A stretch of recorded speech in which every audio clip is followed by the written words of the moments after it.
এই যে হচ্ছে আমার শাশুড়ি মা। এই যে এটা তোমার শাশুড়ি মার কোলে আছে আমার দেওরের ছেলে। এই যে এইটা হচ্ছে আমাদের নাতি। এই যে হচ্ছে আমার বড় ভাসু মানে বদ্দা।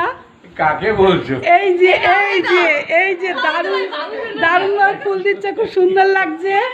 বিয়াই বিয়ান্না ফুল দিচ্ছে, এই যে খুব সুন্দর লাগছে।